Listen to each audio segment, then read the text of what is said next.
Mr. Modi, sort of the Timu version of Netanyahu. Okay? It's a poor copy. And we call upon the Indian government to not be inspired by the worst examples possible.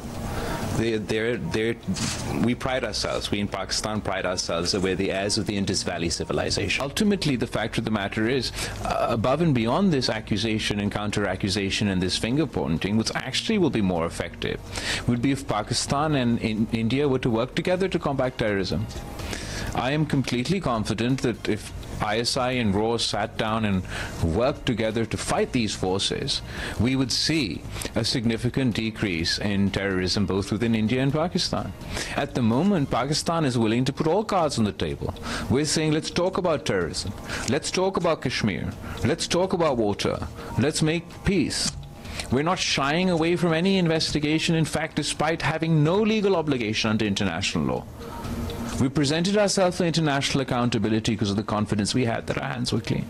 There's only one country that is running away from dialogue, running away from an investigation, refusing to accept international law, refusing to accept the UN charter. Pakistan ने पूरी global efforts की और diplomatic efforts उनकी बड़ी successful थी, और India में काफ़ी आपने देखा कि उसका मातम हो रहा है और एक दूसरे को ब्लेम किया जा रहा है कि जी पाकिस्तान की आउटरीच बहुत अल्हम्दुलिल्लाह कामयाब निकली। हमारी किनेटिक एक्शंस की तारीफ़ हो रही है और इंडिया का जो न्यू नॉर्मल है वो दफन हो गया। इंडिया की हेजमनी दुनिया देख लिया कि हवा में उड़ गई। उनकी सुपरमेसी जो क्लेम करते थे कि जी हम we are the net security provider, that is just blown in the air. So that is just gone, faded out. New York में जब पाकिस्तानी वफ्द 2 दिन यूएन की बिल्डिंग में लगाता है तो उनका वफ्द अपनी काउंसलेट में लगाता है। They are not even engaging with the United Nations. They want to sidestep international law. They want to sidestep the rules-based order, and they're saying that we must be given the impunity to do as we please without any evidence. We bring a message of peace.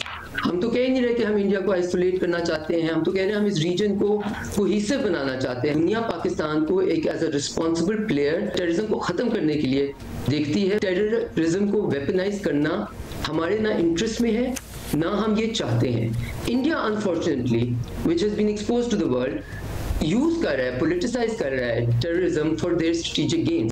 Abdul Basit साहब हमारे साथ हैं, भारत में साबिक Pakistani high commissioner हैं बासित साहब, thank you for taking out the time for us. अब ये तैयारे गिरने के एतराफ़ के बाद नरेंद्र मोदी जो हैं वो सख्त प्रेशर में नज़र आ रहे हैं। उनके स्टेटमेंट्स भी अजीब व गरीब किस्म के अब तो मुज़ाहका खेज़ लगना स्टार्ट हो गए हैं। कांग्रेस ने सरेंडर मोदी वाली मुहिम भी शुरू कर दी है।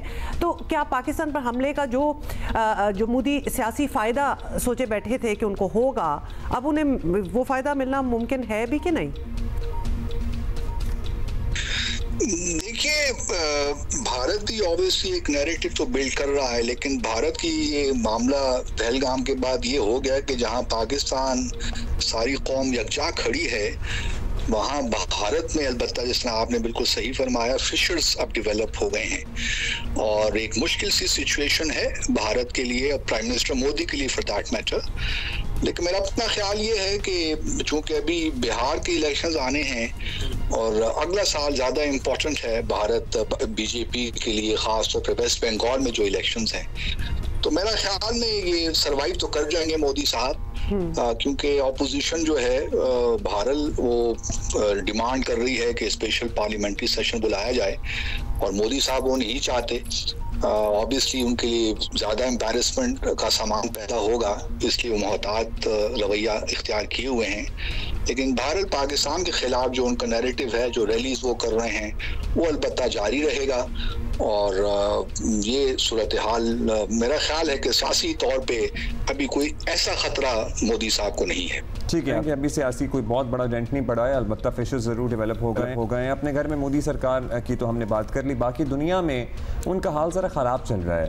अब इंडिया में भी आवाज़ें उठ रही हैं कि इंडिया आलमी तन्हाई का शिकार सा होता नज़र आ रहा है। क्या पाकिस्तान इस पोजीशन में आ चुका है ऐसा कि एक अंडर प्रेशर इंडिया को मुज़ाकरात की टेबल पर ला सके, या फिर नहीं अभी ये मंजिल दूर है ज़रा?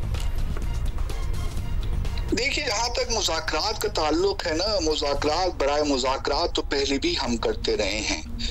इसलिए मेरा हमेशा से ये ख्याल रहा है कि ख़ास तौर पे 2019 के बाद से क्या पाकिस्तान को जो पुराने फ्रेमवर्क्स थे मुज़ाकरात पे उन पे वापस नहीं जाना चाहिए, क्योंकि जहाँ तक जम्मू और कश्मीर का मामला है और वही असल तनाज़ा है पाकिस्तान और भारत के दरमियान, क्योंकि जब तक ये तनाज़ा हल नहीं होता उस वक्त तक हम कम अज़ कम मैं एंटिसिपेट या एनविसेज नहीं कर सकता कि पाकिस्तान और भारत के दरमियान कोई पायदार अमन कायम हो सकता है। इसलिए ज़रूरत इस अमर की है कि जहाँ हम मुज़ाकरात की बात तो चलिए कर रहे हैं, लेकिन इसका तरीक़ाकार कुछ ज़रा मुख्तलिफ होना चाहिए इस दफ़े।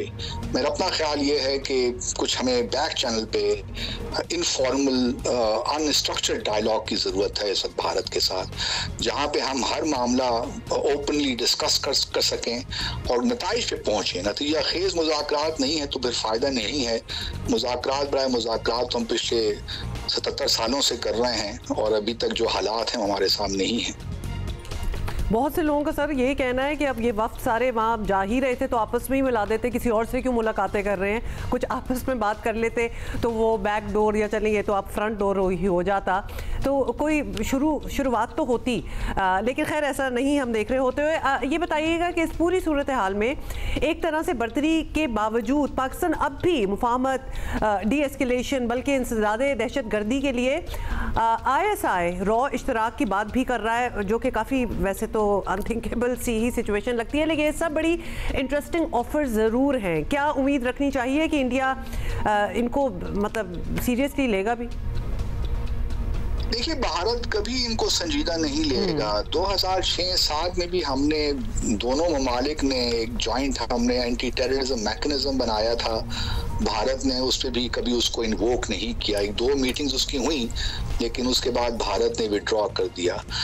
मुंबई के वाकई में अगर आप देखिए तो इस वक्त भारत की वजह से वहाँ से चूंकि हमें ताउन नहीं मिल रहा, इस वजह से मुंबई ट्रायल अभी तक कंक्लूड नहीं हो सका। और भारत मैं समझता हूँ कि भारत चाहता ही नहीं है कि मुंबई का ट्रायल कंक्लूड हो, क्योंकि भारत को एक अच्छा टॉकिंग पॉइंट मिला हुआ है जिससे वो पाकिस्तान को दुनिया भर में जाकर यही कहता, और यही जो भी पार्लियामेंट्री डेलीगेशंस भी गए। बहुत शुक्रिया।